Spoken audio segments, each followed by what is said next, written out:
It's an extreme delight to have you, Ms. Naidu. And without any further ado, I would request you to please start the session. Thank you, Nidhi. Am I audible? Can you hear me? Yeah? Yes, you are very Yes, much audible. wonderful. Thank you so much for this introduction and this opportunity to join you in this wonderful webinar series. I want to congratulate you on the work that Karuna is doing and the leadership that you are providing. It's really wonderful. So I am really delighted today to talk about a subject which is very relevant for the time that we are in, which is the global COVID pandemic. But our focus today is on mental health awareness, right? So when we think about mental health awareness, I think there is a lot of confusion about what exactly it is. So let me first share my slide. And when I do the share screen, you'll be able to see my, where is it? Yeah, just give me a minute. Yeah. Right. So you see this lovely picture on your screen of people who are very busy in the summer, cycling, walking, hanging out together. And we're used to being all the time together as a group. We never think about it because from an evolutionary perspective, that's the way we humans are put together. We hang out in groups. Okay, but this current global pandemic has, in the next slide, you will see, has put us in a completely different situation. And you see a group of things here that we all have to do now to protect our health. We have to wear masks, we have to do practice social distancing, we have to stay indoors, we have to engage in online communication and hand hygiene, which means that we can no longer really see each other's smiles. We are not able to shake hands with each other. We can't stand and sit and chat or do the things that we usually do in the summer. And that's probably how it's going to go on for a while. Now, this is really putting us all under a lot of pressure. I think you'll all agree with that. So I want to take you to the next slide to look at what exactly is well-being. Okay, because right now we are in this global pandemic, and yes, we are at home. Those of us who can stay healthy are able to stay healthy, but well-being is much more than just staying at home and working out of home and engaging in online communication. Really, well-being is about being healthy. It's about being happy, and it's about being socially connected and having a purpose in life. When we think about health, largely we tend to think of it from a physical perspective, but actually health is holistic. It includes mental health also along with physical health. You can't separate the two. And when we look at mental health and you look at it even more in detail, then you'll understand there are several components to that. It's about how we think, how we are feeling emotionally, okay? And also how we interact with each other, how we work together, how are we able to function in a community. All put together actually makes up your idea of what is well-being. So let me move on. Now you see this beautiful tree here. This is a laburnum from my garden. It comes into bloom every summer, and it's about 50 years old now. Now I've chosen this as an image to portray what the new idea of psychology or the new concept of positive psychology is about. So when positive psychology as a branch of psychology is about 20 years old, that's about it. Just in the late 1990s is when this psychologist, researcher by the name Martin Seligman brought about this shift in thinking that let's stop thinking about the deficits and start thinking about our strengths. So in positive psychology, we talk about the exploration of human strengths. So this perspective fits in very well with the idea of well-being. The idea that psychological health or mental health is part of our well-being fits in very well with the concept of positive psychology, which focuses on human strengths. So let's look at, so when you look at this tree, old tree can burst into bloom in summer and completely look so beautiful and exquisite. Then each of us also have our strengths, which when given the opportunity will find manifestation. So let us see how that's possible. Okay, so now I want you to look at what is emotional well-being, because we can look at cognitive or thought processes, or we could look at social well-being. But I think given this situation we find ourselves in, looking at emotional well-being will help us reflect more deeply about where we are during this pandemic. What is emotional well-being? It's the ability to generate emotions leading to a good, healthy life, right? So what are these skills? There are 4 categories of skills. One is happiness. I'll go into it in depth. First, let me list them. Mindfulness skills, then positive thinking skills, and resilience skills. So all together actually make up this idea of emotional well-being. So what is happiness? We talk a lot about being happy and, happiness. Everybody is in pursuit of happiness. But what exactly is happiness? So from the point of view of positive psychology, there are 2 viewpoints. One is you look for happiness in the moment. So delighting in the moment, delighting in being able to look at that tree when it is in bloom and enjoying it. That is a pleasurable moment. That is a form of happiness. The other is when we evaluate ourselves about how we are feeling at any point in time about our life. How do I feel now? Am I feeling satisfied with my life during the COVID pandemic? Am I satisfied with the way I'm able to work out of home, manage my family, manage my my daily routine? If I am satisfied, then you can say I'm happy. That's also one way of looking at it. It's slightly more longer lasting and it's a state of being. So that is to do with happiness. So the second point, mindfulness, is our ability to give attention to a particular moment. It's how we attend, how we give attention to a particular moment. Sometimes, you're attending, but you're watching TV, and at the same time you're looking at your mobile phone. Well, you're dividing your attention. Maybe you're analyzing what's on the phone, but you're just sort of casually listening to what's news on television. Well, that's not mindfulness. Mindfulness is when you non-judgmentally give attention to a particular moment. And that requires a lot of training, mental training. The third point is also called positive thinking skills. Now, I think all of you will be familiar with this, but it's basically focusing on the brighter side of life. So in this, I've highlighted gratitude, and this is what I want to talk about a little later on at greater depth. So, but along with that, it's also optimism, a more positive outlook, or hope. You're hopeful about what is going on in one's life. Integrity, that is living by one's values, positive values, and accepting oneself. So this is a positive thinking skill. It is a thought process.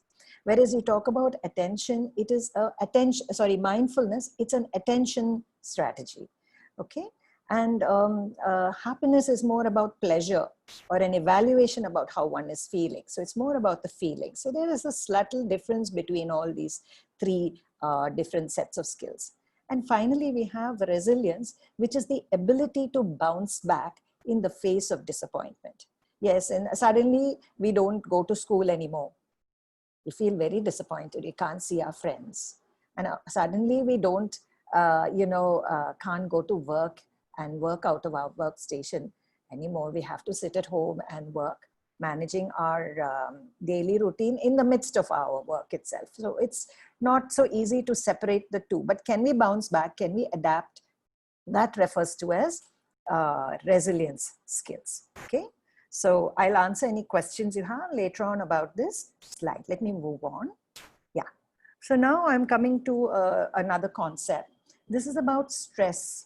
And stress, you are not your stress. I think it's important to remember, you are not your stress. Stress is basically a non-specific response, any individual to any pressure or demand. Okay, so when the pandemic started out and we got the news, we're all feeling very anxious. Each of us will respond differently to this particular situation. Maybe some people are optimistic, some people are more pessimistic, some people may just, say, okay, we'll wait and watch. So there are different responses, but ultimately there is a pressure on each one of us, and predominantly our body will respond in 2 ways. One is either to fight the situation. For example, if you know, suddenly you're being told wear a mask or to go out. Maybe you say, no, I don't think this is going to affect me. You fight the whole thing, or you have a conflict with someone who's not wearing a mask. Um, on the other is flight, which is to run away from a situation or retreat from a situation. When you say you go to the market and you find too many people over there, maybe you're not able to get in there and get what you want. You may just decide, I'm not going to hang in there, I'm going to leave. I'll come back at another time, because there's so much fear about contracting the virus. So when you look at that, it's not only about COVID, it's about generally in life. We have this fight or flight response, which is a response of our nervous system. So we could have also other patterns. We could have a chronic pain, headache, allergies, maybe exhausted from not enough sleep, not sleeping very well. That is also a stress response. Maybe some people have a severe reaction. Maybe they are very angry or grieving or anxious to something which is very small and irrelevant. That is also a manifestation of stress. So we go deeper and deeper into this. It could lead to other problems like workaholism, overeating, obesity, addictions, okay? Or maybe just completely listless, no motivation, depression. All this actually is a response to stress. Okay, so maybe at this point in time, without doubt, there is a mental health crisis, and so many people everybody is under stress. So no one is individually isolated for not experiencing stress, or being individually isolated to experience stress. Okay. So when we talk about stress nowadays, we definitely will talk about what impact it has on the brain and on emotions. And in this slide, I just want to focus that we all know that the autonomic nervous system is involved in the stress response, but I particularly want to talk about the emotional brain, which is the limbic system. And during a stressful situation, this emotional brain plays a bigger role in analyzing and responding to the circumstances. When we are calm and relaxed, we can think and reason more clearly.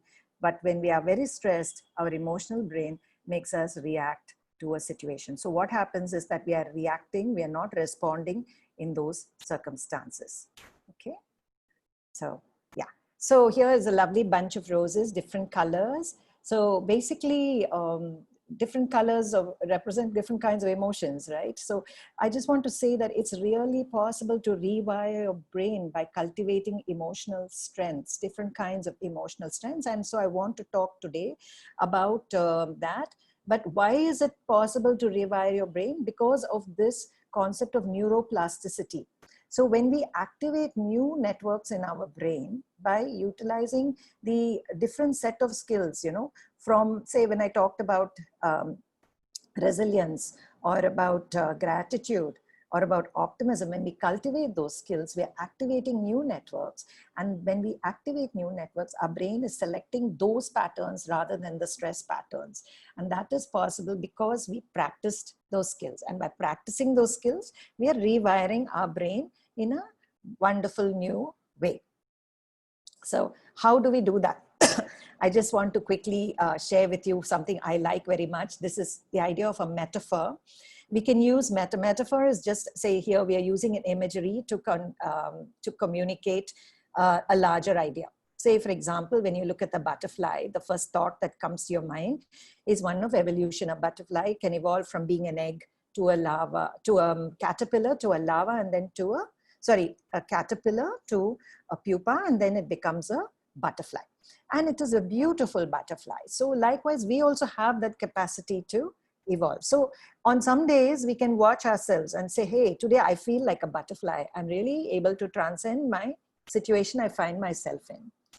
Then you feel good about yourself, right? You're realizing, okay, whatever I'm doing is working for me. Some days we may feel like a ball which is floating on water, and the thoughts are constantly rising and we're not able to manage them. When you try to push a ball into the water, you can't, right? It'll always keep coming out again. It may be just better for it to just float on the water, and you enjoy floating. The imagery will remind you that, hey, I think I've got too many thoughts in my head today. I need to just let go. Let it be like the ball floating on the water, and let me just watch it. And that would also serve as a metaphor. So you can come up with many metaphors. I've put so many pictures in this particular slideshow. Each of them could be a metaphor for you. The tree could in bloom could be a metaphor. The roses could be a metaphor. The park scene could be a metaphor. Okay, I just move on. Here we are going to look at what are the characteristics of good mental health. And what I want to say here is 4 points that when we are able to feel and express and manage a range of positive and negative emotions, when we're able to use words to express whether we're feeling happy or sad or we're irritated and we want to express that, well, we're doing a better job than having acting out, say, having a tantrum or having an outburst, right? Or breaking down. Now, also to form and maintain good relationships. So we have the flexibility to adapt in these circumstances. And you say you have new neighbors, you set out to meet them, or now in these circumstances, we don't meet at our co-workers, but suddenly our neighbors become important in our life. Can we sustain those relationships? Can we develop them? Can we manage them in a way that they form and strengthen? The third one is managing with change and uncertainty, how to cope with that kind of uncertainty. It's a lot of stress. How are we coping with that stress? Do we know how to recognize what's going on in our body and adapt to that circumstance? We got a set of skills that will show us how to bounce back.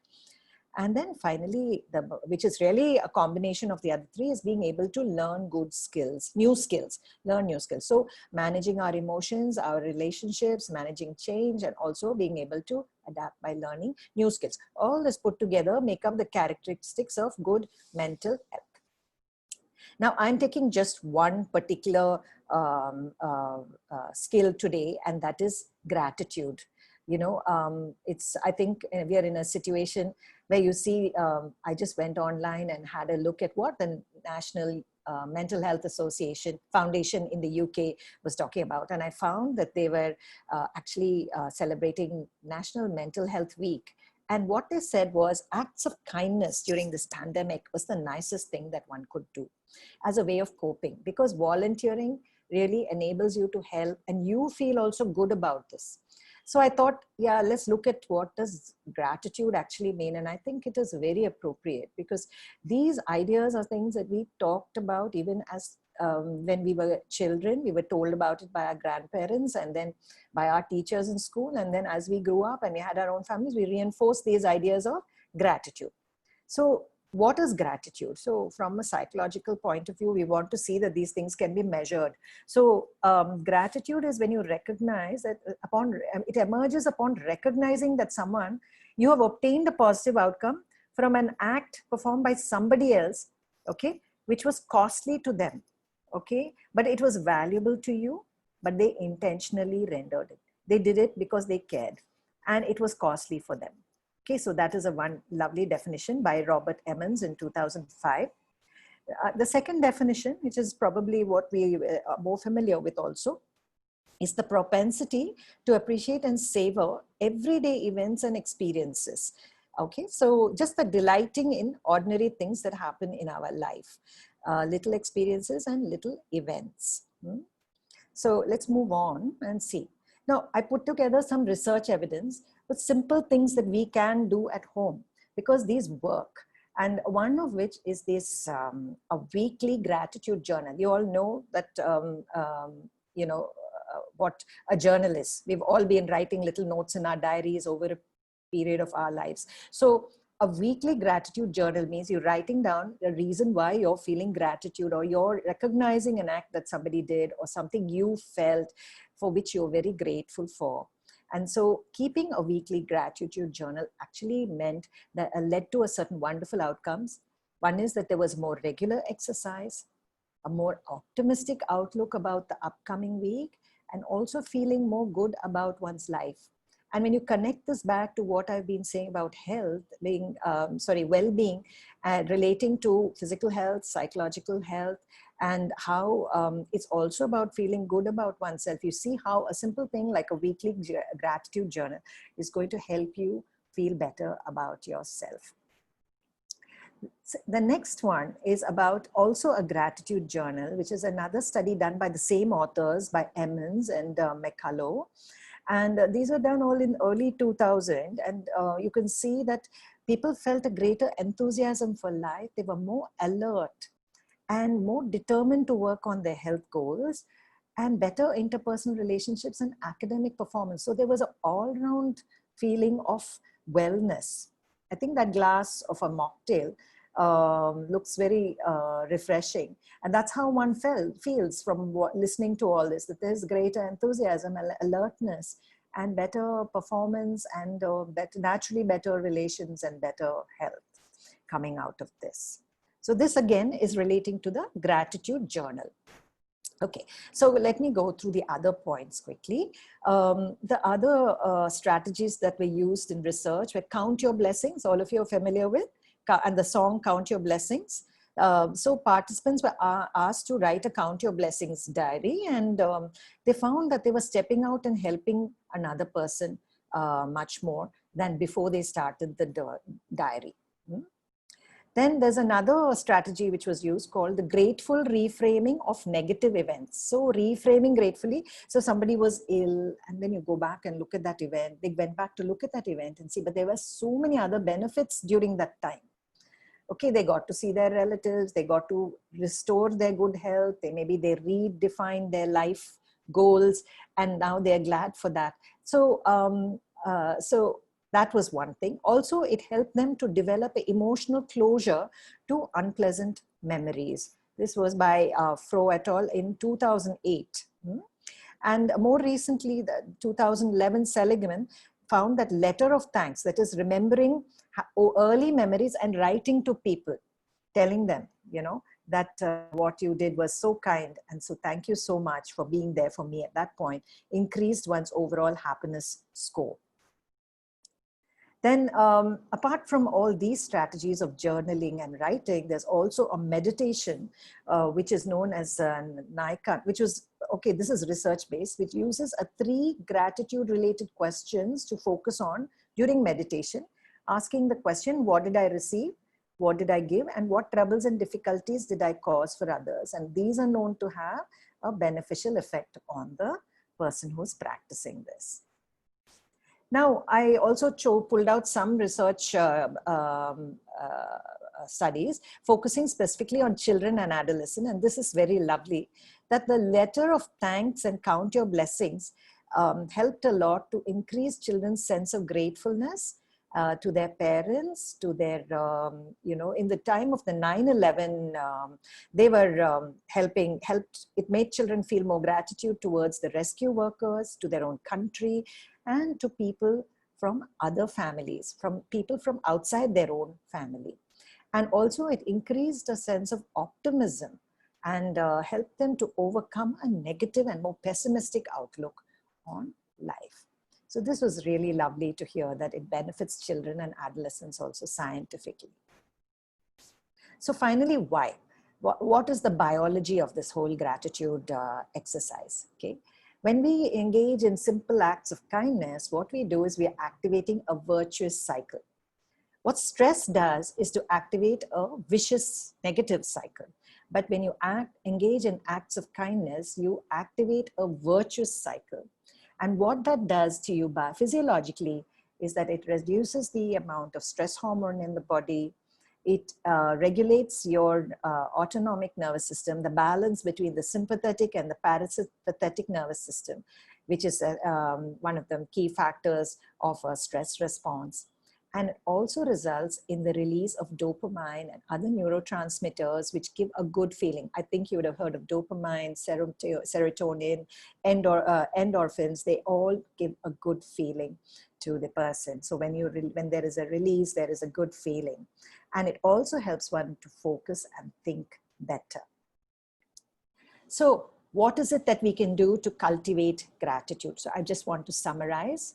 One of the things you can easily do is to write a thank you note to people who have been there for you, appreciating them. It could be an SMS, it could be a handwritten note, it could be an email, it could be a phone call, whatever it is, but to express your thanks.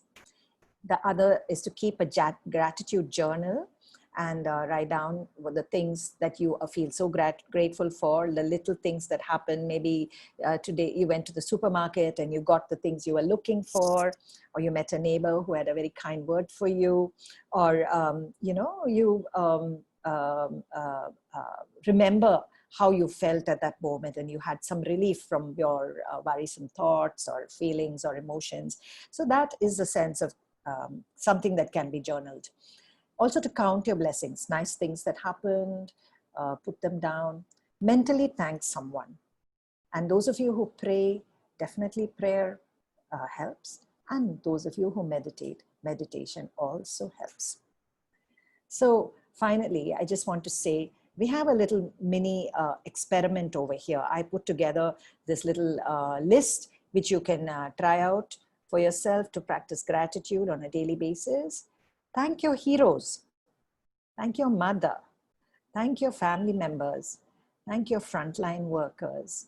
There are so many people to thank. You can physically, when I say physically, when you meet people, even if it's at this 6 feet distance, thank you. What is there? It's a good thing, right? Then list 5 things you're grateful for. Maybe today, for us, water is such a difficult, precious resource. So when we get our water, we are very grateful. And another thing is that if it's not very hot, there's a peak of summer, it's very hot. We're just so grateful for that. It's a good weather today is wonderful. So we can be listing every day 5 things which we are very, very grateful for, which made our day pleasant. Then meditate on the gift within something. Okay, you met somebody you liked very much. What was that gift that lay in that interaction for you that you're grateful for? Or some event that happened. You went to pick up the post from your post box, and there was something, a lovely, today I got some small parcel, from a friend in Hong Kong. I was delighted. I was so delighted. There was just the connection with a friend whom I had not been able to see for so long. So you can meditate on those kind of experiences, simple experiences. And finally, you could also write a note saying, I appreciate something because of something. Like, I appreciate being here with you. I'm so grateful to be able to meet you, because it gives me a chance to talk about something which I have enjoyed. I have enjoyed preparing for this. And I look forward so much to the interaction with all of you as well. So these are just some simple techniques that you can try. But at the end of it, it's going to have a powerful effect on your mental and particularly your mental and physical. Remember, those studies which we talked about, journaling, even say one is exercising more, feeling more optimistic, feeling more energetic, the performance improves. So this is something which we can do very easily, improves the quality of our daily life interactions. So with that, I leave you with these lovely buds of hope. I'm hoping that you will all try things that you have heard about today. And maybe you will get a chance to see this slide again, and you can read the links that I have put in the references for you. Thank you very much. So I'll stop the share and we get back.